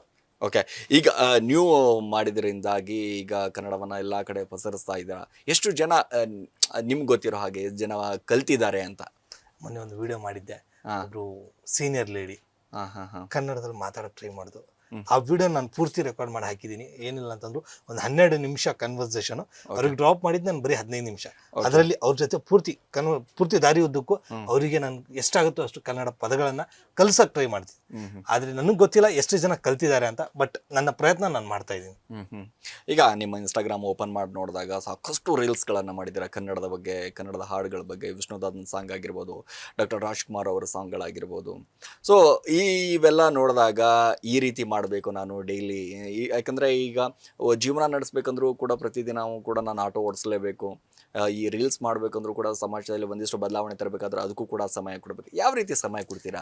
ಇದಕ್ಕೆ ನಾವೇನು ಮಾಡ್ತೀವಿ ಅಂತಂದರೆ ಸರ್, ನಾನು ಡೈಲಿ ವ್ಲಾಗ್ ಮಾತ್ರ ರೆಕಾರ್ಡ್ ಮಾಡ್ತೀನಿ. ವಾರದಲ್ಲಿ ಒಂದಿನ ಈ ರೀಲ್ಸ್ಗೆ ಅಂತ, ಇವಾಗ ಕಂಟೆಂಟ್ ಮಾಡ್ಬೇಕಂದ್ರೂ ರೀಲ್ಸ್ ಮಾಡ್ಬೇಕಂತಂದ್ರೂ ವಾರದಲ್ಲಿ ಒಂದಿನ ಟೈಮ್ ಕೊಟ್ಟಿರ್ತೀವಿ. ನಾನು ಸೀದಾ ಇಂದಿರಾನಗರ ನಮ್ಮ ಫ್ರೆಂಡ್ ಪರಶುರಾಮ್ ಅವರು ಇದ್ದಾರೆ, ಅವ್ರ ಹತ್ರ ಹೋಗ್ಬಿಟ್ಟು ಬೆಳಿಗ್ಗೆ 12ರಿಂದ 4 ಗಂಟೆವರೆಗೂ ಎಷ್ಟಾಗುತ್ತೋ ಅಷ್ಟು ರೆಕಾರ್ಡ್ ಮಾಡ್ಕೊಂಡು ಬಂದ್ಬಿಡ್ತೀವಿ. ಓಕೆ, ಒಂದೇ ದಿನ. ಅದನ್ನ ಒಂದು ವಾರದಲ್ಲಿ ಯಾವಾಗ ಬೇಕಾದ್ರೂ ಕಂಟೆಂಟ್ಗಳಿದ್ರೆ ಅದನ್ನ ಎಡಿಟ್ ಮಾಡಿ ಹಾಕೋ ಅಂತ ಕೆಲಸ ಮಾಡ್ತೀವಿ. ಮತ್ತೆ ರೀಲ್ಸ್ಗಳನ್ನ ಸೇವ್ ಮಾಡಿ ಇಟ್ಕೊಂಡಿರ್ತೀವಿ. ಯಾವಾಗಾದ್ರೂ ಇವಾಗ ನನ್ನ ವ್ಲಾಗ್ ಇಲ್ಲ ಅಂತಂದ್ರೆ ಆ ದಿನ ಅದನ್ನ ಹಾಕುವಂತ ಕೆಲಸ ಮಾಡ್ತೀವಿ. ಒಂದೇ ದಿನ ರೆಕಾರ್ಡ್ ಮಾಡ್ಕೊಂಡು ಬಿಟ್ಟಿರ್ತೀವಿ. ಅದನ್ನ ಡೇ ಬೈ ಡೇ ಯಾವಾಗಾದ್ರೂ ಯೂಸ್ ಆದಾಗ ಅವಾಗ ಹಾಕೋದು. ಈಗ ಈ ಸಾಕಷ್ಟು ಫೇಮಸ್ ಆದ ನಂತರ ಒಂದಿಷ್ಟು ಜನಕ್ಕೆ ಏನ್ ಅನ್ಬಿಡ್ತಾರೆ, ಆಟೋ ಕನ್ನಡಿಗ ಸಿಕ್ಕಾಪಟ್ಟೆ ದುಡ್ಡು ಮಾಡಿಬಿಟ್ಟಿದ್ದಾನೆ, ಹಾಗೆ ಮಾಡಿದ್ದಾನೆ, ಹೀಗೆ ಮಾಡಿದ್ದಾನೆ ಅನ್ನೋಂಥ ಮಾತುಗಳು ನಾವು ಕೇಳಿರ್ತೀವಿ. ಎಷ್ಟು ಮಾಡಿದ್ದೀರಾ ದುಡ್ಡು? ಏನಿಲ್ಲ ಸರ್, ಒಂದು 3 ಕೋಟಿ ಮಾಡಿದ್ದೀನಿ. ನಿಜವಾಗ್ಲು? ಎಲ್ಲಿಂದ ಸರ್? ಇನ್ಸ್ಟಾಗ್ರಾಮ್ ಇಂದ ಫಸ್ಟ್ ಆಫ್ ಆಲ್ ದುಡ್ಡು ಬರಲ್ಲ. ತುಂಬಾ ಜನ ಹೇಳ್ತಾರೆ ವಿಡಿಯೋಸ್ಗಳು ಮಾಡಿ ಇನ್ಸ್ಟಾಗ್ರಾಮ್ ಅಲ್ಲಿ ಅಷ್ಟು ದುಡಿಬಹುದು ಇಷ್ಟು ದುಡಿಬಹುದು ಅಂತ. ನಾನು ನೋಡ್ದಂಗೆ ನನ್ನ ವಿಡಿಯೋ ಮಿಲಿಯನ್ ಗಟ್ಟಲೆ ಹೋದ್ರೂ $1 ಬರಲ್ಲ ಇನ್ಸ್ಟಾಗ್ರಾಮ್ ಅಲ್ಲಿ. ಫೇಸ್ಬುಕ್ ಇಂದ ಬರುತ್ತೆ. ಫೇಸ್ಬುಕ್ ಅಲ್ಲಿ $100 ಕಂಪ್ಲೀಟ್ ಆಗಬೇಕು, ಅವಾಗ ಬರುತ್ತೆ. ಅದು $100 ಕಂಪ್ಲೀಟ್ ಆಗಬೇಕು ಅಂತಂದ್ರೆ ಒಂದೊಂದು ವಿಡಿಯೋ ಡೈಲಿ, ನಾನು ಇವತ್ತು ಬೆಳಿಗ್ಗೆ ವಿಡಿಯೋ ಆಗ್ತದೆ ಅಂದ್ರೆ ಸಾಯಂಕಾಲ ತನಕ 1 ಮಿಲಿಯನ್ ಹೋಯ್ತು ಅಂತಂದ್ರೆ ಆವಾಗ ಒಂದು $15 ಬರುತ್ತೆ. ಅದಕ್ಕಿಂತ ಅಷ್ಟೇ ಸರ್. ಇವಾಗ ನಾನು ಹಾಕೋ ಪ್ರತಿ ವಿಡಿಯೋನು ಮಿಲಿಯನ್ ಹೋಗಲ್ಲ. ಹೌದು, ಒಂದು 10,000 ಹೋಗುತ್ತೆ. 10,000 ಹೋದ್ರೆ ಅದು ಒಂದು 5 ಸೆಂಟ್ಸ್ ಕೊಡುತ್ತೆ. ಬಹಳಷ್ಟು ಪ್ರಯತ್ನ ಮಾಡ್ತೀರಾ? ಮಾಡ್ತೀವಿ ಸರ್. ಏನಾದ್ರು ಮಾಡ್ಬೇಕಲ್ಲ ಹೊಟ್ಟೆ ಪಾಡಿಗಾಗಿ? ಮಾಡ್ಲೇಬೇಕಲ್ವಾ ಸರ್. ಇವಾಗಿರುವಂತ ಸದ್ಯದ ಪರಿಸ್ಥಿತಿಯಲ್ಲಿ ನಮ್ಮ ಕಮಿಟ್ಮೆಂಟ್ಗಳನ್ನು ನೋಡ್ಕೋಬೇಕು, ಈ ಕಡೆ ದುಡಿಮೆ ನೋಡ್ಕೋಬೇಕು, ಮನೆ ಜವಾಬ್ದಾರಿ ಎಲ್ಲಾನು ನೋಡ್ಕೋಬೇಕು. ಹೌದು. ಬ್ಲಾಗ್ ಸ್ಟಾರ್ಟ್ ಮಾಡಿದ್ರೇನೆ ಸ್ಟಾರ್ಟಿಂಗಲ್ಲಿ ನಮ್ಮ ಹೀರೋ ಅಂತ ತೋತೀರಾ ನಿಮ್ಮ ಮಗನ್ನ ಒಂದಿಷ್ಟು, ಅಂತಂದ್ರೆ ಜರ್ನಿ ಡೇ ಸ್ಟಾರ್ಟ್ ಆಯ್ತಂದ್ರೆ ಆಟೋ ಕನ್ನಡಿಗದ ಹೇಗೆ ಸ್ಟಾರ್ಟ್ ಆಗುತ್ತೆ ಅಂತ? ಸರ್ ಹೆಂಗಂತಂದ್ರೆ ಬೆಳಿಗ್ಗೆ ಸಾಹೇಬ್ನ ನನ್ನ ಮಗನ್ನ ಸ್ಕೂಲಿಗೆ ಬಿಡೋದ್ರಿಂದ ಅವನ್ನ ಸ್ಕೂಲಿಗೆ ಬಿಟ್ಟು ಡ್ಯೂಟಿ ಆನ್ ಮಾಡ್ತಾ ಯಾವ ರೀತಿ ಜರ್ನಿ ಹೋಗುತ್ತೋ ಆ ರೀತಿ. ನಾನು ಇದೇ ಆಗುತ್ತೆ ಅದೇ ಆಗುತ್ತೆ ಅಂತ ಹೇಳಕ್ಕಾಗಲ್ಲ. ಇವಾಗ $30 ಡ್ಯೂಟಿ ಬಂತು ಅಂದ್ರೂ ಅದರಿಂದಾನೇ ಸ್ಟಾರ್ಟ್ ಮಾಡೋಣ, $300 ಡ್ಯೂಟಿ ಬಂತಂದ್ರೂ ಅದರಿಂದಾನೇ ಸ್ಟಾರ್ಟ್ ಮಾಡೋಣ ಅಂತ. ಹೇಗ್ ನಡೆಯುತ್ತೋ ಹಾಗೆ ನಮ್ಮ ಜೀವನ. ಎಸ್, ಇಷ್ಟೆಲ್ಲ ಫೇಮಸ್ ಆಗಿದ್ದೀರಾ ಈ ಆ ಭಾಗದಲ್ಲಿ, ಉತ್ತರ ಕನ್ನಡ ಭಾಗದಲ್ಲಿ ಒಂದಿಷ್ಟು ನಿಮ್ಮ ಮನೆ ಕುಟುಂಬದಲ್ಲಿ ಎಲ್ಲ ಕಡೆ ತುಂಬ ಖುಷಿ ಆಗ್ತಾ ಇರ್ಬೇಕು. ನನ್ನ ಮಗನು ಒಂದು ಬೆಂಗಳೂರಲ್ಲಿ ಒಂದು ಲೆವೆಲ್ಗೆ ಇದಾನಪ್ಪ, ಸೋಷಿಯಲ್ ಮೀಡಿಯಾದಲ್ಲಿ ಎಲ್ಲೋದ್ರೂ ಕೂಡ ಗುರುತಿಸ್ತಾರೆ ನನ್ನ ಮಗನ್ನ ಅಂತ. ನಮ್ಮಮ್ಮ ಮೊದಲು ತುಂಬಾ ಬೈತಿದ್ರು ನಾನು ವಿಡಿಯೋ ಸ್ಟಾರ್ಟ್ ಮಾಡಿದಾಗ. ಬಟ್ ನನ್ನ ಹೆಂಡತಿ ತುಂಬಾ ಸಪೋರ್ಟ್ ಮಾಡಿದ್ಲು. ಅಮ್ಮ ಏನಂತಂದ್ರೆ ಇದನ್ನ ಏನಕ್ಕೆ ಮಾಡ್ಕೊಂಡು ಕೂತಿದೆ, ಯಾಕಂತಂದ್ರೆ ರಾತ್ರಿ ನಾನು ಎಡಿಟಿಂಗ್ ಕೂತ್ಕೊಂಡ್ರೆ 12-1 ಗಂಟೆ ಆಗೋದು. ತುಂಬಾ ಬೈತಿದ್ರು. ಆದ್ರೆ ಒಂದಿನ ಅಮ್ಮನ್ನ ಆಸ್ಪತ್ರೆಗೆ ಕರ್ಕೊಂಡು ಹೋಗಿ ಬರುವಾಗ ಏನಿಲ್ಲ ಅಂತಂದ್ರೆ ಒಂದು 10-15 ಜನ ನೋಡಿ ಗುರ್ತಿಡ್ದು ಮಾತಾಡ್ಸೋದು, ದಾರಿ ಹೊತ್ತು. ಅವಾಗ ನಮ್ಮ ಅಮ್ಮಂಗೆ ಗೊತ್ತಾಯ್ತು ಏನೋ ಒಂದು ಮಾಡ್ತಾ ಇದ್ದಾನೆ, ಏನೋ ಆಗಿದೆ, ಅವನ್ ತಕ್ಕ ಮಟ್ಟಿಗೆ 4 ಜನಕ್ಕೆ ರೀಚ್ ಆಗಿದ್ದಾನೆ ನನ್ನ ಮಗ. ನಮ್ಮ ಅಮ್ಮನ ಕೇಳಿದ್ರೆ ಹೇಗಿದ್ದೀರಮ್ಮ, ಚೆನ್ನಾಗಿದ್ದೀರಾ, ನಿಮ್ಮ ಮಗ ತುಂಬಾ ಚೆನ್ನಾಗಿ ವಿಡಿಯೋಸ್ ಮಾಡ್ತಾನೆ ಆ ರೀತಿ ಹೇಳಿದಾಗ ನಮ್ಮಮ್ಮ ಖುಷಿ ಪಟ್ಟರು. ಅವಾಗಿಂದ ಸಪೋರ್ಟ್ ಮಾಡ್ತಾ ಇದ್ದಾರೆ ಅಮ್ಮನು. ಹಾಗೆ ನನ್ನ ಮಡದಿನೂ ಕೂಡ ತುಂಬಾ ಸಪೋರ್ಟ್ ಮಾಡ್ತಾ ಇದ್ದಾರೆ. ಓಕೆ, ಯಾಕಂದ್ರೆ ಮನೆಯವರ ಒಂದು ಸಪೋರ್ಟ್ ತುಂಬಾ ಮುಖ್ಯ ಸರ್. ಅದರಲ್ಲೂ ಕೂಡ ಮದುವೆ ಆಗಿದೆ. ನಾನು ನನ್ನ ಹೆಂಡತಿ ಪಡೆಯಕ್ಕೆ ಪುಣ್ಯ ಮಾಡಿರ್ಬೇಕು. ಯಾಕಂತಂದ್ರೆ ನಾನು ಲಾಸ್ಟ್ ಟೈಮ್ ಜನವರಿ 2024 ಸ್ಟಾರ್ಟಿಂಗ್ ಜನವರಿಲಿ ಒಂದು ಡಿಸಿಷನ್ ತಗೊಂಡೆ. ನಾನು ದುಡಿಮೆ ಜೊತೆಗೆ ವಿಡಿಯೋಸು ಮಾಡ್ತೀನಿ, ನನಗೆ ತುಂಬಾ ಟೈಮ್ ಬೇಕಾಗುತ್ತೆ, ದುಡಿಮೆ ಅನ್ಕೊಂಡಷ್ಟು ಆಗಲ್ಲ. ಆ ಟೈಮಲ್ಲಿ ಅವಳು ನನಗೆ ಬೆನ್ನೆಲುಬಾಗಿ ನಿಂತು, ಅಂದ್ರೆ ನಾನು ಕೆಲಸ ಮಾಡ್ತೀನಿ, ನೀನೊಬ್ಬನೇ ವಿಡಿಯೋ ಶ್ರಮ ಪಡ್ತಾ ಇದೆಯಾ ಪಡು, 10 ತಿಂಗಳು ತಗೋ, ಏನಾಗುತ್ತೋ ಅದು ಮಾಡು ಅಂತ ಅವಳು ನನಗೆ ಟೈಮ್ ಕೊಟ್ಲು. 10 ತಿಂಗಳ ತನಕ ನಾನು ಕೆಲಸ ಮಾಡ್ತೀನಿ, ಅದಾದ್ಮೇಲೆ ನಾನು ಕೆಲಸ ಬಿಡ್ತೀನಿ, ಏನಾಗುತ್ತೆ ನೋಡೋಣ ಅಂತ. ಅವಳು ಕೊಟ್ಟ 10 ತಿಂಗಳಲ್ಲಿ ನಾನು ತಕ್ಕ ಮಟ್ಟಿಗೆ ಒಂದು ಸ್ವಲ್ಪ ಜನಕ್ಕೆ ರೀಚ್ ಆಗ್ಬಿಟ್ರೆ, ಏನೋ ಒಂದು ದುಡಿತಾ ಇದ್ದೀನಿ. ಅದರಿಂದ ಅವಳು ಇವಾಗ ಕೆಲಸ ಬಿಟ್ಟು ಆರಾಮಾಗಿ ಮನೆಯಲ್ಲಿದ್ದಾಳೆ. ತುಂಬಾ ಖುಷಿ ಆಗುತ್ತೆ. ಒಂದ್ ಕಡೆ ಕುಟುಂಬ ಖುಷಿ ಆಗಿದ್ರೆ ತಾವು ಕೂಡ, ಯಾಕಂದ್ರೆ ಮನೆ ಜವಾಬ್ದಾರಿ ಹೊತ್ತಿರುವಂತ ಪ್ರತಿಯೊಬ್ಬರು ಕೂಡ ಕೆಲಸ ಮಾಡಿದ್ರೆ ಅದು ಏನೋ ಒಂಥರ ಖುಷಿ. ಅದೇ ಸರ್. ಸೊ ಈಗ ನಿಮ್ಮ ಟೀಮಲ್ಲಿ ಯಾವ ರೀತಿ ಟೀಮ್ ಮಾಡ್ಕೋತೀರಾ ನೀವು? ಯಾವ್ದು ರೀತಿ ನಿಮ್ಗೆ ಟೀಮ್ ಸಪೋರ್ಟ್ ಮಾಡುತ್ತೆ? ಹೊರಗಡೆ ಯಾರು ಬೆನ್ನೆಲುಬಾಗಿ ನಿಂತಿದ್ದಾರೆ ಹೊರಗಡೆ? ನಮ್ಮ ಫ್ರೆಂಡ್ಸ್ ಸರ್. ಪರಶುರಾಮ್ ಶೆಟ್ಟಿ ನನ್ನ ಬೆನ್ನೆಲುಬು ಅಂತಂದ್ರೆ ಅವರೇ. ನನಗೇನೇ ಕಂಟೆಂಟ್ ಮಾಡ್ಬೇಕಂತಂದ್ರು ಬ್ರೋ ನಾನು ನೋಡ್ಕೋತೀನಿ ಎಲ್ಲ, ಅವರು ನನ್ನ ಬೆನ್ನೆಲುಬು. ನಮ್ಮ ಟೀಮ್ ಕನ್ನಡಿಗ ಪರಶುರಾಮ್ ಇದ್ದಾರೆ, ಅರುಣ್ ಇದ್ದಾರೆ, ಆರ್ಯ ಡರ್ಲಿಂಗ್ ಇದ್ದಾರೆ, ಮತ್ತೆ ಮಲ್ಲಿಕಾರ್ಜುನ್ ಇದ್ದಾರೆ. ಇನ್ನು ಸಣ್ಣ ಪುಟ್ಟ ಕ್ರಿಯೇಟರ್ಸ್ ಯಾರ್ಯಾರು ಇದ್ದಾರೋ ಎಲ್ಲರನ್ನೂ ಸೇರಿಸ್ಕೊಂಡು ಒಂದು ಕಂಟೆಂಟ್ ಮಾಡ್ತೀವಿ. ಡೈಲಿ ಅಲ್ಲ ಸರ್, ವಾರದಲ್ಲಿ ಒಂದಿನ ಮೀಟ್ ಆಗ್ಬಿಟ್ಟು ಈ ರೀತಿ ಕಂಟೆಂಟ್ ಇದೆ ಮಾಡೋಣ ಅಂತ ಒಂದು ಮಾಡಿ ಅವಾಗ ಸೋಷಿಯಲ್ ಮೀಡಿಯಾದಲ್ಲಿ ಬಿಡ್ತೀವಿ. ಓಕೆ, ಇವಾಗ ಸದ್ಯಕ್ಕೆ ನಾವು ನೋಡಿದಾಗ ಸೋಷಿಯಲ್ ಮೀಡಿಯಾದಲ್ಲಿ 2 ಆಟೋ ಇದೆ ಅಂತ ಅನ್ಕೋತೀನಿ ನಿಮ್ದೆಲ್ಲ. ಹೌದು ಸರ್, 2 ಆಟೋ ಇದೆ. ಏನು ಸಾರಥಿ ಹೆಸರೇನು ಇಟ್ಟಿದ್ದೀರಾ ಎರಡಕ್ಕೂ? ಒಂದು ಸುಲ್ತಾನು, ಇನ್ನೊಂದು ಐರಾವತ. ಐರಾವತ ಏನು? ಐರಾವತ ಅಂದ್ರೆ ಅದು ವೈಟ್ ಎಲಿಫೆಂಟ್, ಅದು ಬಿಳಿ ಆನೆ ತರ ಇದೆ ಗಾಡಿ. ಸೊ ಅದಕ್ಕೆ ಅದು ಇಟ್ಟಿರೋದು. ಸೊ ಇನ್ನೊಂದು ನನ್ನ ಹಳೆ ಗಾಡಿ ಸುಲ್ತಾನ್ ಅಂತ, ಅದಕ್ಕೆ ಮೊದಲಿಂದ ನಾನು ಸುಲ್ತಾನ್ ಇಡ್ಬೇಕು ಅಂತ, ಯಾಕಂದ್ರೆ ಅಜ್ಜು ಸುಲ್ತಾನ್ ಅಂತ ಕನೆಕ್ಟ್ ಆಗುತ್ತೆ ಅಂತ ಅಜ್ಜು ಸುಲ್ತಾನ್ ಅಂತಾನೆ ಇಟ್ಟಿದ್ದು. ಐರಾವತ ಅಂತ ಅಂದಾಕ್ಷಣ ನಮ್ಗೆ ನೆನಪು ಬರೋದು ದರ್ಶನ್ ಅವರು. ಡಿ ಬಾಸ್ ಏನಂತೀರಾ ಡಿ ಬಾಸ್ ಬಗ್ಗೆ? ತುಂಬಾ ಅಭಿಮಾನಿ ಅನ್ಸುತ್ತೆ ಒಂದ್ ಕಡೆ ನೋಡಿದ್ರೆ. Airavata fan sir, KF Kannada film ಇಂಡಸ್ಟ್ರಿಗೆ ಫ್ಯಾನ್ ನಾವು. ಬರೀ ಒಬ್ರು ಫ್ಯಾನ್ ಅಂತಲ್ಲ, ನಮ್ಗೆ ಎಲ್ಲರೂ ಇಷ್ಟ. ಡಿ ಬಾಸ್ ಆಯ್ತು, ಸುದೀಪ್ ಅವರಾಯ್ತು, ಮತ್ತೆ ನಮ್ಮ ಯಶ್ ಅವರಾಯ್ತು, ಹಾಗೆ ರಿಷಬ್ ಶೆಟ್ಟಿ ಅವರು, ಇವ್ರು ಇವಾಗಿನ ಸ್ಟಾರ್ಸ್ ಏನಿದ್ದಾರೆ ಅವರು ಇಷ್ಟ. ಡಾಲಿ ಧನಂಜಯ ಆಯ್ತು, ಹಾಗೆ ನಮ್ಮ ಶಂಕರಣ್ಣ, ರಾಜ್ಕುಮಾರ್ ಅವರು, ವಿಷ್ಣು ದಾದ, ಇವ್ರು ಅಂತಂದ್ರೆ ಟೈಗರ್ ಪ್ರಭಾಕರ್ ತುಂಬಾ ಇಷ್ಟ. ಒಟ್ಟಿನಲ್ಲಿ ಎಲ್ಲರಿಗೂ ಫ್ಯಾನ್, ಆ ರೀತಿ ಏನಿಲ್ಲ, ಒಬ್ರಿಗೆ ಫ್ಯಾನ್ ಅಂತ ಏನಿಲ್ಲ. ಅಂದ್ರೆ ಕನ್ನಡ ಚಿತ್ರರಂಗದ ಎಲ್ಲ ಕಲಾವಿದರ ಅಭಿಮಾನಿ ಅಭಿಮಾನಿ. ಖಂಡಿತ. ಅಂತಂದ್ರೆ ಒಬ್ರು ಅಂತ ಇರ್ತಾರಲ್ಲ, ಯಾರು ಅಂತಂದ್ರೆ ಈ ರೀತಿ ನಾನು ಇವ್ರನ್ನ ನೋಡಿ ಬದಲಾವಣೆ ಆದ ಜೀವನದಲ್ಲಿ, ಇವ್ರ ಶಂಕರ್ನಾಗ್, ವಿಷ್ಣುದಾದ ಶಂಕರ್ನಾಗ್ ಅವರು. ಶಂಕರ್ನಾಗ್ ಅವ್ರು ಅಂದ್ರೆ ಯಾಕೆ ಇಷ್ಟ ನಿಮ್ಗೆ ಅಷ್ಟು? ಅವರು ಅವರ ಚಿತ್ರಕಥೆ ಮಾಡ್ತಿದ್ದಂಥ ಫಿಲ್ಮ್ಗಳು ಮತ್ತೆ ಅವರ ಡೈರೆಕ್ಷನ್ಸ್ ಅಲ್ಲಿ ಬಂದಿರುವಂಥ ಮೂವೀಸ್ ಆಗಲಿ, ಅದನ್ನ ನೋಡಿದಾಗ ನಮ್ಗೆ ತುಂಬಾ ಅಂದ್ರೆ ಒಂದು ಇನ್ಸ್ಪಿರೇಷನ್ ಆಗುತ್ತೆ. ಮತ್ತೆ ಅವ್ರ ಬಗ್ಗೆ ಕೇಳಿದಾಗ ಅವರು ಏನೇನು ಮಾಡ್ತಾ ಇದ್ರು ಅದನ್ನೆಲ್ಲ ಕೇಳಿದಾಗ ನಮ್ಗೆ ಒಂಥರ ಇನ್ಸ್ಪಿರೇಷನ್ ಆಗುತ್ತೆ. ಅದೇ ನಮಗೆ ಒಂದು ತುಂಬಾ ಖುಷಿ ಆಗುತ್ತೆ. ಈಗ ಡೇ ಸ್ಟಾರ್ಟ್ ಆದಾಗ ಒಂದಿಷ್ಟು ಅಂತಂದ್ರೆ ಸಹಜವಾಗಿ ಬಹಳಷ್ಟು ಜನ ಆಲ್ಮೋಸ್ಟ್ ಎಲ್ಲ IT ಬಿಟಿದವರೇ ನಿಮ್ಮ ಆಟೋ ಹತ್ತೋದು ಅನ್ಕೊಂತೀನಿ ನಾನು. ಹೌದು. ಡೇ ಆರಂಭ ಆದಾಗ ಒಂದಿಷ್ಟು ಕನ್ನಡ ಮಾತಾಡಬೇಕಾಗಿತ್ತು, ಈ ರೀತಿ ಮಾತಾಡಬೇಕು, ಇನ್ನೂ ಇಷ್ಟು ಬದಲಾವಣೆ ಆಗಬೇಕಾಗಿತ್ತು. ಸೊ ಒಂದು ಪ್ಯಾಸೆಂಜರ್ ಸಿಕ್ಕಿರುತ್ತೆ, ನೆಕ್ಸ್ಟ್ ಟೈಮ್ ಅವರು ಒಂದ್ಸಾರಿ ಸಿಕ್ಕಿದ್ದು ಯಾವತ್ತಾದ್ರೂ ಇದೆಯಾ ಬದಲಾವಣೆ ಅವತ್ತು? ಇಲ್ಲ ಸರ್, ಆ ರೀತಿ ಏನಾಗಿಲ್ಲ. ಯಾಕಂತಂದ್ರೆ ನಾನು ಜಾಸ್ತಿ ಆನ್ಲೈನ್ ಡ್ಯೂಟಿ ಮಾಡ್ತಾ ಇರೋದು. ಯಾಕಂದ್ರೆ ಆಫ್ಲೈನಲ್ಲಿ ಅಷ್ಟೊಂದು ಡ್ಯೂಟಿಗಳು ಸಿಗಲ್ಲ. ಸೊ ಆನ್ಲೈನಲ್ಲಿ ಹೇಳಕ್ಕಾಗಲ್ಲ. ಇವತ್ತು ನಾನು ಸಿಕ್ಕರೆ ಅವ್ರಿಗೆ 5 ವರ್ಷ ಆದ್ಮೇಲೆ ಸಿಗ್ಬೋದು, ಹೇಳಕ್ಕಾಗಲ್ಲ. ಸೊ ಪ್ಯಾಸೆಂಜರ್ಗಳು ನನ್ನನ್ನು ನೋಡಿ ಗುರ್ತಿಡಿದು ಫೋಟೋ ತಗೊಂಡಿರೋದಂಥದ್ದು ಆಗಿದೆ. ಗಾಡೀಲಿ ಹೋಗ್ತಾ ತುಂಬಾ ಜನ ಹೇಳಿದ್ದಾರೆ, ಓ ಇದನ್ನ ನಾನು ನೋಡಿದೆ ಲಿಂಕ್ಡ್ಇನ್ ಅಲ್ಲಿ ತುಂಬಾ ವೈರಲ್ ಆಗಿತ್ತು, ಟ್ವಿಟರ್ ಅಲ್ಲಿ, ಇದು ನೀವೇನಾ? ಹೌದು ಸರ್ ನಾನೇ. ಓ ನಿಮ್ಮ ಈ ಪ್ಲಾನ್ ತುಂಬಾ ಚೆನ್ನಾಗಿದೆ, ತುಂಬಾ ಅದ್ಭುತವಾಗಿದೆ, ಇದು ಈ ರೀತಿ ಮಾಡೋದ್ರಿಂದ ನಮಗೂ ಒಂದು ಇದಾಗುತ್ತೆ, ಕಲಿಯೋಕ್ಕೆ ಇನ್ಸ್ಪಿರೇಷನ್ ಬರುತ್ತೆ ಅಂತ ಹೇಳಿ ಫೋಟೋ ತಗೊಂಡಿರೋದಿದೆ, ಟ್ವಿಟರ್ ಅಲ್ಲಿ ಹಾಕಿರೋದು ಇದೆ. ಸೊ ಈ ವಿಡಿಯೋಗಳನ್ನ ನೋಡಿದಾಗ ಯಾವ್ದಾದ್ರು ಸ್ಟಾರ್ ಅದು ನಿಮ್ಗೆ ಕಮೆಂಟ್ ಮಾಡಿದ್ದು ಯಾವ್ದಾದ್ರು ಇದೆಯಾ ಈ ತರ? ಇಲ್ಲ ಸರ್, ಯಾವ್ದು ಮಾಡಿಲ್ಲ ಇನ್ನು, ಯಾರು ಮಾಡಿಲ್ಲ. ಸೊ ಈಗ ಕನ್ನಡದಲ್ಲಿ ಈಗ ಕೆಲವೊಂದಿಷ್ಟು ಕಡೆ ನಾವು ನೋಡ್ತಾ ಇದ್ದೀವಿ, ರ್ಯಾಪಿಡೋ ವರ್ಸಸ್ ಓಲಾ, ಊಬರ್, ಇವು ಸಾಕಷ್ಟು ಒಂದಿಷ್ಟು ಸಮಸ್ಯೆಗಳು, ಆಟೋ ಚಾಲಕರದ್ದು ಸಮಸ್ಯೆಗಳು. ಯಾಕಂದ್ರೆ ದಿನ ಬೆಳಗ್ಗೆ ದುಬಾರಿ ದುನಿಯಾದಲ್ಲಿ ನಾವು ಬದುಕ್ತಾ ಇದ್ದೀವಿ. ಖಂಡಿತ. ಯಾಕಂದ್ರೆ ದಿನ ಬೆಳಗಾದ್ರೆ ಸಾಕು, ನಮ್ಮ ಕುಟುಂಬಕ್ಕೆ ಇಷ್ಟು ಹಣ ಬೇಕೇ ಬೇಕು. ಯಾಕಂದ್ರೆ ತರಕಾರಿ, ಇವಾಗ ನಾನು ಹಾಲ್ ಪಾಕೆಟ್ ಹಿಡ್ಕೊಂಡು ಕೂಡ ನಾನು ನಿಮ್ಗೊಂದು ಲೆಕ್ಕ ಕೊಡ್ತೀನಿ. ಒಬ್ಬ ಸಾಮಾನ್ಯ ಆಟೋ ಚಾಲಕನಿಗೆ ತಿಂಗಳಿಗೆ 40,000 to 60,000 ರೂಪಾಯಿ ಕಮಿಟ್ಮೆಂಟ್ ಇರುತ್ತೆ. ಓಕೆ, ಇವಾಗ ನಾನು ನಂದೇ ಹಿಡಿತೀನಿ, ನಂದು ತಿಂಗಳಿಗೆ 60,000 ರೂಪಾಯಿ ಕಮಿಟ್ಮೆಂಟ್ ಇದೆ ಸರ್. ಮನೆ ಬಾಡಿಗೆ ಹಿಡಿತು, ಗಾಡಿ ಲೋನ್ ಆಯ್ತು, ಗಾಡಿ ಮೇಂಟೆನೆನ್ಸ್ ಆಯ್ತು, ಪ್ರತಿಯೊಂದು ಮನೆ ಬಾಡಿಗೆ, ಮಕ್ಕಳೊಂದು ಸ್ಕೂಲು, ಮನೆ ರೇಷನ್ನು, ಮನೆ ಲೈಟ್ ಬಿಲ್ಲು ಎಲ್ಲ ಸೇರಿ ತಿಂಗಳಿಗೆ 60,000 ರೂಪಾಯಿ ಬೇಕು ಸರ್ ನನಗೆ ಇರೋ ಕಮಿಟ್ಮೆಂಟ್ ಅಲ್ಲಿ. ಅದನ್ನೆಲ್ಲ ನೋಡ್ಕೋಬೇಕು ಅಂತಂದ್ರೆ ನಾನು ಏನ್ ಮಾಡ್ಬೇಕು? ದುಡಿಬೇಕು. ದಿನಕ್ಕೆ 2,000 ರೂಪಾಯಿ ನಾನು ದುಡಿಬೇಕು. 2,000 ರೂಪಾಯಿ ದುಡಿದ್ರೆ ಅದ್ರಲ್ಲಿ ನನಗೆ ಉಳಿಯುವಂಥದ್ದು ಎಷ್ಟು? 1,200 ರೂಪಾಯಿ ಉಳಿಯುತ್ತೆ ಯಾಕಂತಂದ್ರೆ ಬೆಳಿಗ್ಗೆ 8 ಗಂಟೆಗೆ ಬಂದು ರಾತ್ರಿ 12 ಗಂಟೆ ತನಕ ನಾನು ಡ್ಯೂಟಿ ಮಾಡ್ತೀನಿ ಅಂತಂದ್ರೆ ಊಟ ತಿಂಡಿ ಎಲ್ಲ ಹೊರಗಡೆ ಆಗ್ಬಿಡುತ್ತೆ. ಗ್ಯಾಸು ಅದು ಇದು ಅಂತ ಸಣ್ಣ ಪುಟ್ಟ ಖರ್ಚು ಇರ್ತವೆ, ಎಲ್ಲ ತೆಗೆದ್ರು ದಿನಕ್ಕೆ 1,000 ರೂಪಾಯಿ ನಾವು ಇದು ಮಾಡ್ತೀವಿ. ಏನಂತಂದ್ರೆ ತಿಂಗಳಿಗೆ ನಾವು ದುಡಿಯೋಕೆ ಆಗ್ತಾ ಇಲ್ಲ. ಇವಾಗ ಮೊದಲೆಲ್ಲ ಚೆನ್ನಾಗಿ ದುಡಿತಾ ಇದ್ವಿ, 1,500 2,000 ಏನೋ ಮಾಡ್ತಿದ್ವಿ. ಆದರೆ ಇವಾಗ ಹೆಂಗಾಗಿದೆ ಅಂತ 500 ರೂಪಾಯಿ ಕೂಡ ದುಡಿಯೋದು ಕಷ್ಟ ಆಗಿದೆ. ನಮ್ಮ ಕಮಿಟ್ಮೆಂಟ್ ಅಷ್ಟಿದೆ. ಇವಾಗ ನಾವು ತಿಂಗಳಿಗೆ 60,000 ರೂಪಾಯಿ, ನಾನು 30,000 ದುಡಿತೀನಿ, ಇನ್ನು 30,000 ರೂಪಾಯಿ ಎಲ್ಲಿಂದ ತರ್ತೀವಿ? ಸಾಲ ಮಾಡ್ತೀವಿ. ಇವಾಗ ಡೈಲಿ 100 ರೂಪಾಯಿ ಕಟ್ಟೋ ರೀತಿ, ಆ ರೀತಿ ಫೈನಾನ್ಸ್ಗಳನ್ನ ನಾವು ನಂಬಿ ಮಾಡ್ತಾ ಇರೋದು. ಇವಾಗ ಏನಾಗುತ್ತೆ ಅಂತಂದ್ರೆ ನಾವು ತಿಂಗಳಾದ್ರೆ ಕಟ್ಟಬೇಕು. ಇವಾಗ ದುಡಿಮೆನೆ ನಂಬಿ ನಾವು ಬದುಕ್ತಾ ಇದೀವಿ. ನಮ್ಗೆ ದುಡಿಮೆ ಮೇಲೆ ಹೊಡೆತ ಹೆವಿ ಬಿದ್ದೈತೆ. ಈ ಏನೇನು ಅಗ್ರಿಗೇಟರ್ ಕಂಪ್ನಿಗಳಿದಾವೋ ಇವೇನು ಮಾಡಿಬಿಟ್ಟಿದ್ದಾರೆ, ಬೈಕ್ ಟ್ಯಾಕ್ಸಿ ಬಿಟ್ಟಿದ್ದಾರೆ, ಮತ್ತೆ ಅವ್ರದ್ದೇ ಆದಂಥ ಎಲೆಕ್ಟ್ರಿಕ್ ಆಟೋಗಳನ್ನು ಬಿಟ್ಟಿದ್ದಾರೆ. ಇದರಿಂದ ನಮ್ಗೆ ಹೊಡೆತ ಬೀಳುತ್ತೆ. ಇವಾಗ ನಾನು 4 ಲಕ್ಷ, ನನ್ನ ಒಂದು ಗಾಡಿ ಬೆಲೆ 4 ಲಕ್ಷ. ಆ 4 ಲಕ್ಷ ರೂಪಾಯಿ ನಾನು ಇನ್ವೆಸ್ಟ್ಮೆಂಟ್ ಮಾಡಿದ್ದೀನಿ ಅಂತಂದ್ರೆ ಅದಕ್ಕೂ ನಾನು ಕಟ್ಟಬೇಕು, ಬಡ್ಡಿ ಕಟ್ಟಬೇಕು. ಹೌದು. ಇವಾಗ ದುಡಿಮೆನೇ ಆಗ್ತಾ ಇಲ್ಲ. ನಾನು ಬೆಳಿಗ್ಗೆ 4 ಗಂಟೆಯಿಂದ ಸಾಯಂಕಾಲ 4 ಗಂಟೆವರೆಗೂ ದುಡಿಮೆ ಆಗ್ತಾ ಇಲ್ಲ. ಇವಾಗ ನಾನು ಬೆಳಿಗ್ಗೆ 10 ಗಂಟೆಗೆ ಬಂದೆ ಅಂತಂದ್ರೆ ಡ್ಯೂಟಿ ಬೀಳಲ್ಲ ಸರ್. 4 ಗಂಟೆವರೆಗೂ ಡ್ಯೂಟಿ ಬೀಳಲ್ಲ. 4 ಗಂಟೆವರೆಗೂ ಎಲ್ಲಾದ್ರೂ ಮರದ ಕೆಳಗಡೆ ಹಾಕೊಂಡು ಕೂತ್ಕೋಬೇಕು. ಇವಾಗಿರೋಂಥ ಸದ್ಯದ ಪರಿಸ್ಥಿತಿ. ಆಟೋ ಚಾಲಕರು ಬಹಳ ಸಮಸ್ಯೆ ಇದೆ ರೀ ಸರ್.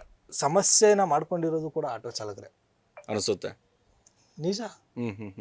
ಇವಾಗ ಯಾರಾದರೂ ಒಬ್ರು ಪ್ಯಾಸೆಂಜರು ಹೊರಗಡೆಯಿಂದ ಬಂದ್ರಿ, ಬೆಂಗಳೂರಿಗೆ ಬಂದ ತಕ್ಷಣ ಮೀಟ್ ಆಗೋದು ಯಾರನ್ನ ಸರ್ ನೀವು? ಆಟೋ ಚಾಲಕರನ್ನ. ಬೆಂಗಳೂರಿಗೆ ಬರ್ತಿದ್ದ ಕಾಲಿಡ್ತಿದ್ದಾಗೆ ಕೇಳೋದೆ ಎಲ್ಲಿಗೆ ಬರ್ತೀರಾ ಅಂತ ಆಟೋ ಚಾಲಕರೇ ಕೇಳೋದು. ಇವಾಗ ನೀವು ಬರ್ತೀರಾ, ನಾನು ನಿಮ್ಗೆ 1,000 ರೂಪಾಯಿ ಕೇಳಿದೆ, ಏನಾಗುತ್ತೆ ಸರ್? ಯಾರು ಬರ್ತಾರೆ? ಇವಾಗ ನಿಮ್ಮ ಹತ್ರ ದುಡ್ಡಿದೆ, ನೀವು ಬರ್ತೀರಾ. ಒಬ್ಬ ಮಾಮೂಲಿ ಕೂಲಿ ಮಾಡೋನು, ಅವ್ನ ದಿನದ ದುಡಿಮೆ 500 ರೂಪಾಯಿ, ಅವನ ಹತ್ರ ಹೋಗ್ಬಿಟ್ಟು ನಾನು 1,000 ರೂಪಾಯಿ ಕೇಳಿದ್ರೆ ಏನಾಗುತ್ತೆ ಸರ್?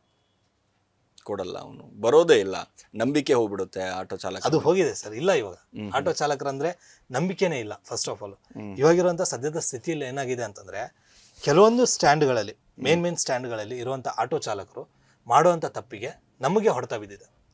ಇವಾಗ ನಾನು ಹೇಳ್ತಾ ಇಲ್ಲ ಎಲ್ಲ ಆಟೋದವರು ದುಡ್ಡು ಕೇಳ್ತಾರೆ ಅಂತ ನಾನು ಹೇಳ್ತಾ ಇಲ್ಲ. ಕೆಲವೊಬ್ರು ಮಾಡುವಂತ ಕೆಲವೊಂದು ಆಟೋ ಚಾಲಕರಿಂದ ಈ ರೀತಿ ಮೇನ್ ಸ್ಟ್ಯಾಂಡ್ಗಳಲ್ಲಿ ಇವಾಗ ನಾನು ಅವಾಗಲೇ ಹೇಳಿದೆ, ನಾನು ಮೀಟರ್ ಡ್ಯೂಟಿ ಸಿಕ್ಕರೆ ಮಾಡ್ತೀನಿ, ಇಲ್ಲ ಅಂತಂದ್ರೆ ಇಲ್ಲ. ನಾನು ಆನ್ಲೈನಲ್ಲಿ ಮಾಡ್ಕೋತೀನಿ. ಏನಕ್ಕಂತಂದ್ರೆ ಇವಾಗ ನಾನು ಸ್ಟ್ಯಾಂಡಲ್ಲಿ ಹೋಗಿ ಗಲಾಟೆ ಮಾಡೋಕ್ಕಾಗಲ್ಲ ಸರ್. ಹೌದು. ನಾನು ಇರೋದನ್ನ ನಾನು ಹೇಳ್ತೀನಿ, ಇಲ್ಲೇ ಇಸ್ಟಿ ಮಾಲ್ ಇದೆಯಲ್ವಾ, ಅದ್ರ ಮುಂದೆ ಬೆಳಿಗ್ಗೆ ಬಸ್ಗಳು ಬರ್ತವೆ, ನಿಮ್ ಕರ್ಕೊಂಡು ಹೋಗ್ತೀನಿ ಬೇಕಿದ್ರೆ ನಾನು ಹೋಗಿ ಅಲ್ಲಿ ಬಂದಂತ ಪ್ಯಾಸೆಂಜರ್ ನಾನು ಮಾತಾಡ್ಸ್ಕೊಂಡು ನನ್ನ ಗಾಡಿಲಿ ಕೂತ್ಕೊಂಡ್ರೆ ಅಲ್ಲಿರುವಂತ ಸ್ಟ್ಯಾಂಡ್ನವರು ನನ್ನ ಜೊತೆ ಕಿತ್ತಾಡ್ತಾರೆ. ಅದು ಬೆಳಿಗ್ಗೆ ನಾನು ಕಿತ್ತಾಡಕ್ಕೆ ಇಷ್ಟ ಇರಲ್ಲ. ಯಾಕಂತಂದ್ರೆ ನಾನು ದುಡಿಮೆ ಮಾಡ್ಬೇಕು ಅಂತ ಬಂದಿರ್ತೀನಿ, ಜಗಳ ಮಾಡ್ಬೇಕು ಅಂತಲ್ಲ. ಡ್ಯೂಟಿ ಆನ್ ಮಾಡ್ತೀನಿ, ಬರ್ತಾರೆ, ಕೂರ್ಸ್ಕೊತೀನಿ, ಹೋಗ್ತಾ ಇರ್ತೀನಿ. ಅಲ್ಲಿರುವಂತ ಕೆಲವೊಬ್ರು ಮಾಡೋ ತಪ್ಪಿಂದ ಎಲ್ಲರಿಗೂ ಬೈಗಳು. ಎಲ್ಲ ಆಟೋ ಚಾಲಕರು ಸರಿ ಇಲ್ಲ. ಇವಾಗ 5 ಬರಲಿದಾವೆ ಸರ್, ಎಲ್ಲ ಸಮಾನ ಇರೋದಿಲ್ಲ. ಕೆಲವೊಬ್ರು ಮಾಡೋ ತಪ್ಪಿಂದ ಇವಾಗ ಎಲ್ಲ ಆಟೋ ಚಾಲಕರು ತಪ್ಪು ಅಂತ ಹೇಳ್ತಾ ಇದ್ದಾರೆ. ಇದು ಸ್ವಲ್ಪ ಮಿಸ್ಅಂಡರ್ಸ್ಟ್ಯಾಂಡಿಂಗ್. ನಾನೇನ್ ಹೇಳ್ತಾ ಇದ್ದೀನಿ ಅಂತಂದ್ರೆ, ಮೀಟರ್ ಮೇಲೆ ನಾವು ಸೇವೆ ಕೊಡೋಕೆ ನಾನು ರೆಡಿ ಇದ್ದೀನಿ, ನನ್ನಂತ 1000 ಜನ ರೆಡಿ ಇದ್ದಾರೆ. ಆದ್ರೆ ಬೆಂಗಳೂರಲ್ಲಿ 3.5 ಲಕ್ಷ ಆಟೋ ಡ್ರೈವರ್ಸ್ ಇದ್ದಾರೆ ಸರ್. ಮಾರ್ಚ್ 2024 ಲೆಕ್ಕಕ್ಕೆ 3.5 ಲೆಕ್ಕಾಚಾರ 2024. ಇವಾಗ ಅಲ್ಲಿಂದ ಇಲ್ಲಿ ತನಕ ಎಷ್ಟು, ಒಂದು 50,000 ಆಟೋನು ಬಂದಿರಬಲ್ಲ, ಆರಾಮಾಗಿ ಬಂದಿರುತ್ತೆ ಹೊರಗಡೆ. ಮಿನಿಮಮ್ 4 ಲಕ್ಷ ಆಟೋ ಚಾಲಕರಿದ್ದಾರೆ ಬೆಂಗಳೂರಲ್ಲಿ. ಇವಾಗ ಈ 4 ಲಕ್ಷ ಆಟೋ ಚಾಲಕರಲ್ಲಿ ಎಷ್ಟು ಜನ ಮೀಟರ್ ಹಾಕ್ತಾರೆ ಅಂತ ಯಾರಿಗೆ ಗೊತ್ತು? 1 ಲಕ್ಷ ಹಾಕ್ಬೋದು, 3 ಲಕ್ಷ ಹಾಕ್ಲಿಕ್ಕಿಲ್ಲ, ಇಲ್ಲ 5,000 ಜನ ಹಾಕಲ್ಲ, 3 ಲಕ್ಷ ಹಾಕ್ಬೋದು. ಹೌದು. ಸೊ ಡಿಪೆಂಡ್ ಆಗುತ್ತೆ ಸರ್. ಇವಾಗ ನಾನೇನು ಹೇಳ್ತಾ ಇದ್ದೀನಿ ಅಂತಂದ್ರೆ, ಪ್ರೀಪೇಯ್ಡ್ ಮೀಟರ್ ಟ್ಯಾಕ್ಸ್ ಏನಿದೆಯಲ್ಲ, ತುಂಬ ಒಳ್ಳೆ ಕಾನ್ಸೆಪ್ಟ್. ಅದನ್ನ ಎಲ್ಲಾ ಕಡೆ ಹಾಕ್ಬಿಟ್ರೆ ನಾವು ಆಟೋದವ್ರು ಮೀಟರ್ ಹಾಕ್ತೀವಿ ಸರ್. ಇದಕ್ಕೆ ನಮ್ಮ ಸಾರಿಗೆ ಸಚಿವರು ಮತ್ತೆ ಕೆಲವೊಬ್ರು ಗಮನ ಕೊಡಬೇಕು. ಹಾಗೆ ಇನ್ನು ಬೈಕ್ ಟ್ಯಾಕ್ಸಿ ವಿಚಾರ. ಹೌದು. ಬೈಕ್ ಟ್ಯಾಕ್ಸಿ ವಿಚಾರ ಏನಂತಂದ್ರೆ ಸರ್, ಅವರಿಗೆ ಫಸ್ಟ್ ಆಫ್ ಆಲ್ ಪರ್ಮಿಷನ್ ಇಲ್ಲ, ಅದು ಲೀಗಲ್ ಅಲ್ಲ, ಕೋರ್ಟಲ್ಲಿ ನಡೀತಾ ಇದೆ. 2016ರಿಂದ ಇಲ್ಲಿ ತನಕ ಅದು ಕೋರ್ಟಲ್ಲೇ ಇದೆ. ಇನ್ನೂವರೆಗೂ ಏನು ತೀರ್ಪು ಕೊಡ್ತಾ ಇಲ್ಲ. ಏನಾಗಿದೆ ಅಂತ ಪೋಸ್ಟ್ಪೋನ್ ಮಾಡ್ಕೊಂಡು ಹೋಗ್ತಾ ಇದ್ದಾರೆ. ರ್ಯಾಪಿಡ್ ಅದನ್ನು ದುಡ್ಡು ಬಿಚ್ತಾ ಇದ್ದಾನೆ. ನಮ್ಮ ಆಟೋ ಚಾಲಕರು ಯಾರು ದುಡ್ಡು ಬಿಚ್ತಾ ಇಲ್ಲ. ಅಲ್ಲಿ ಅವರು ಒಬ್ಬರ ಜಡ್ಜಿಗೆ ಏನಂತಂದ್ರು, ತಿಂಗಳಿಗೆ ಒಂದು ಹಿಯರಿಂಗ್ಗೆ 15 ಲಕ್ಷ ರೂಪಾಯಿ ಖರ್ಚಾಗುತ್ತಂತೆ ಸರ್. ಅಲ್ಲಿ 10 ಜನ ಜಡ್ಜ್ ಬರ್ತಾರೆ, ಇದು ಲಾಯರ್. ಅವರಿಗೆಲ್ಲ ದುಡ್ಡು ಪೇ ಮಾಡಲೇಬೇಕಾಗುತ್ತೆ. ಅಲ್ಲಿ ಯಾರು ಪೇ ಮಾಡ್ತಾ ಇದ್ದಾರೆ? ಕಂಪನಿ ಪೇ ಮಾಡ್ತಾ ಇದೆ. ನಾವೇನು ಮಾಡ್ತಾ ಇಲ್ಲ ಇಲ್ಲಿ. ನಾವೊಬ್ಬ ಸಾಮಾನ್ಯ ನಮ್ಮ ಸಂಘಟನೆಗಳಿಂದ ಒಬ್ರು ಲಾಯರ್ ಇದ್ದಾರೆ, ಅವ್ರನ್ನ ಕರ್ಕೊಂಡೋಗಿ ಮುಂದೆ ನಿಲ್ಸಿದೀವಿ. ಅವರು ಕಷ್ಟಪಡ್ತಾನೆ ಇದ್ದಾರೆ, ಲಾಯರ್ಗಳು, ನಮ್ಮ ಸಂಘಟನೆ ಕಡೆಯಿಂದ ಇರುವಂತವ್ರು. ಆದ್ರೆ ಅಲ್ಲಿ ಏನಂತಂದ್ರೆ ಸೀನಿಯರ್ಗಳಿದ್ದಾರೆ, ಸೀನಿಯರ್ ಹೈಕೋರ್ಟ್ ಜಡ್ಜ್ಗಳು, ರಿಟೈರ್ಡ್ ಆಗಿರುವಂತವ್ರು, ಅವ್ರನ್ನ ಕರ್ಕೊಂಡು ಬಂದು ಲಾಯರ್ ಇದಕ್ಕೆ ಕುಣಿಸ್ತಾ ಇದ್ದಾರೆ. ಇದೇನಾಗ್ತಾ ಇದೆ, ಡೇಟ್ ಪೋಸ್ಟ್ಪೋನ್ ಆಗ್ತಾನೆ ಇದೆ. ನಾವು ಕೇಳ್ತಾ ಇರೋದು ಇಷ್ಟೇ, ಒಂದು ಲೀಗಲ್ ಮಾಡಿ, ಇಲ್ಲ ಇಲ್ಲೀಗಲ್ ಮಾಡಿ, ಕ್ಯಾನ್ಸಲ್ ಮಾಡಿ. ಒಂದು ಇವಾಗ ಗೋವಾದಲ್ಲಿ ಲೀಗಲ್ ಇದೆ ಸರ್ ಬೈಕ್ ಟ್ಯಾಕ್ಸಿ. ಏನಕ್ಕೆ ಲೀಗಲ್ ಇದೆ? ಅಲ್ಲಿ ಯೆಲ್ಲೋ ಬೋರ್ಡ್ ಕೊಟ್ಟಿದ್ದಾರೆ. ಒಬ್ಬ ಬೈಕ್ ಟ್ಯಾಕ್ಸಿ ಓಡಿಸ್ಬೇಕು ಅಂತಂದ್ರೆ ಅವ್ನು ಯೆಲ್ಲೋ ಬೋರ್ಡ್ ಗಾಡಿ ಇರಬೇಕು. ಇಲ್ಲೇನಾಗಿದೆ ಅಂತಂದ್ರೆ, ಒಂದು ಗಾಡಿ ಡಾಕ್ಯುಮೆಂಟ್ ಇರಲ್ಲ. ನಿಮಗೆ ನಾನು ಸುಳ್ಳು ಹೇಳಲ್ಲ, ಬೇಕಿದ್ರೆ ನೀವು ಇಲ್ಲೇ ಬೆಳಗ್ಗೆಯಿಂದ ಸಾಯಂಕಾಲ ತನಕ ಒಂದು 100 ಗಾಡಿನ ಬುಕ್ ಮಾಡಿ. 100 ಗಾಡಿ ಬುಕ್ ಮಾಡಿದ್ರೆ ಅದರಲ್ಲಿ ಯಾವ್ಯಾವ ಸ್ಟೇಟ್ ಗಾಡಿ ಬರುತ್ತೆ ಹೇಳಿ ಸರ್? ವೆಸ್ಟ್ ಬೆಂಗಾಲ್, UP, ಬಿಹಾರ್, ತಮಿಳ್ನಾಡು, ಆಂಧ್ರ, ಎಲ್ಲಾ ಸ್ಟೇಟ್ ಗಾಡಿಗಳು ನಿಮ್ಗೆ ಅಲ್ಲಿ ಬಂದು ನಿಂತ್ಕೋತವೆ. ಇವಾಗ ಹೇಳಿ, ನೋಡಿ, ಬದಲಾವಣೆ ಮಾಡ್ಬೇಕಂದ್ರೆ ಎಲ್ಲಿ ಬದಲಾವಣೆ ಆಗುತ್ತೆ? ಆಗಲ್ಲ ಸರ್. ಇವಾಗ ಅವರು ಬೇರೆ ಬೇರೆ ಸ್ಟೇಟ್ ಗಾಡಿಗಳನ್ನ ತಂದು ಇಲ್ಲಿ ಓಡಿಸ್ತಾ ಇದ್ದಾರೆ. ಇಲ್ಲಿ ನಮ್ಮ ಕನ್ನಡಿಗರು ಇದ್ದಾರೆ, ಹಿಂದಿಯವರು ಇದ್ದಾರೆ, ಎಲ್ಲರೂ ರ್ಯಾಪಿಡೋದಲ್ಲಿ ದುಡಿತಾ ಇದ್ದಾರೆ. ಹಿಂಗಾಗಿ ನಮ್ಗೆ ದುಡಿಮೆ ಮೇಲೆ ಎಫೆಕ್ಟ್ ಬಿದ್ದಿದೆ. ಇವಾಗ ಮೊನ್ನೆ ನಾನು ಒಂದು ಇಂಟರ್ವ್ಯೂ ಮಾಡಿದೆ ಸರ್, ನಮ್ಮ ಸಂಘಟನೆ ಅವ್ರದ್ದು. ಅವರೊಂದು ಮಾತು ಹೇಳಿದ್ರು, ಅವ್ರಿಗೆ ಒಬ್ಬ ಡ್ರೈವರ್ ಇದ್ದಾರೆ, ಅವ್ರಿಗೆ ಒಬ್ಬ ಹ್ಯಾಂಡಿಕ್ಯಾಪ್ ಮಗ ಇದ್ದಾನೆ. ಸೊ ಏನಾಗಿದೆ ಅಂತಂದ್ರೆ, ದುಡಿಮೆಗಳು ಆಗ್ತಾ ಇಲ್ಲ. ಅವ್ರು ಏನ್ ಮಾಡ್ತಾ ಇದ್ದಾರೆ, ಬೆಳಿಗ್ಗೆ 6 ಗಂಟೆಗೆ ಹೋದ್ರೆ ರಾತ್ರಿ 12 ಗಂಟೆಗೆ ಮನೆಗೆ ಬರ್ತಾ ಇದ್ದಾರೆ. ದುಡಿಮೆ ಆಗ್ತಾ ಇಲ್ಲ. ಏನ್ ಮಾಡ್ಬೇಕು? ಇವಾಗ ಮನೆಗೆ ಬಂದ್ರೆ ಮಗ ಕೇಳ್ತಾನೆ ಬಾಯ್ಬಿಟ್ಟು. ಇವಾಗ ನಾನು ಅಷ್ಟೇ ಸರ್, ನನ್ನ ಮನೆಗೆ ಹೋದ್ನಂತ ನನ್ನ ಮಗ ಕೇಳ್ತಾನೆ, ಅಪ್ಪ ಅದು ಬೇಕು ಇದು ಬೇಕು ಅಂತ. ಹೌದು, ಇವಾಗ ಕೊಡ್ಲೇಬೇಕು, ಮಗ ಕೊಡಿಸ್ಲೇಬೇಕು. ಇವಾಗ ನನ್ನ ಹತ್ರ ಕಾಸೇ ಇಲ್ಲ, ನನ್ನ ಮಗ ಬಂದ್ಬಿಟ್ಟು ಒಂದು 10 ರೂಪಾಯಿ ಚಿಪ್ಸ್ ಕೊಡ್ಸು. ಆ 10 ರೂಪಾಯಿ ಬೇಕು ಅಲ್ಲ ಸರ್ ನನ್ನ ಹತ್ರ, ನನ್ನ ಜೇಬಲ್ಲಿ ಇರ್ಬೇಕಂದ್ರೆ. ದುಡಿಬೇಕಂತಂದ್ರೆ ಡ್ಯೂಟಿನೇ ಇಲ್ಲ. ಇವಾಗ ನಾನು ರೋಡಲ್ಲಿ ಸುತ್ತಾಡ್ಬೇಕು ಅಂತಂದ್ರೆ ಮಿನಿಮಮ್ 200 ರೂಪಾಯಿ ಗ್ಯಾಸ್ ನಾನು ವೇಸ್ಟ್ ಮಾಡ್ಬೇಕು. ತುಂಬಾ ಜನ ಹೇಳ್ತಾರೆ ಮೀಟರ್ ಹಾಕೊಂಡು ಗಾಡಿ ಓಡಿಸಲ್ಲ, ಮೀಟರ್ ಹಾಕೊಂಡು. ನಾನು ಇವಾಗ ಮೀಟರ್ ಹಾಕೊಂಡು ಗಾಡಿ ಓಡಿಸಕ್ಕೆ ನಾನು ರೆಡಿ ಇದ್ದೀನಿ ಸರ್. ಮೊನ್ನೆ ನನ್ನ ಜೊತೆ ಒಂದು ಇನ್ಸಿಡೆಂಟ್ ಆಯಿತು. ಎಲ್ಲಿ ಅಂತಂದ್ರೆ, ಹೆಣ್ಣೂರು ಕ್ರಾಸಿಂದ ರೇವಾ ಕಾಲೇಜ್ ದಾಟಿ ಬಾಡಿಗೆ ಹೋಗ್ಬೇಕಾಗಿತ್ತು. ಕೇಳಿದೆ, ಬನ್ನಿ ಸರ್ ಕರ್ಕೊಂಡು ಹೋಗ್ತೀನಿ, ಎಷ್ಟಾಗುತ್ತೆ? ಮೀಟರ್ ಹಾಕ್ತೀನಿ.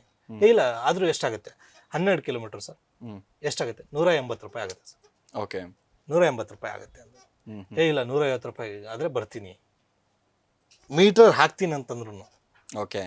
ಈಗ ಈ ಮೀಟರ್ ಹಾಕಿದ ನಂತರ 1 ಕಿಲೋಮೀಟರ್ ಮೀಟರ್ ಅಲ್ಲಿ ಎಷ್ಟು ಅಮೌಂಟ್ ಬರ್ಬೋದು? 30 ರೂಪಾಯಿನ 40 ರೂಪಾಯಿನ? 30 ರೂಪಾಯಿ.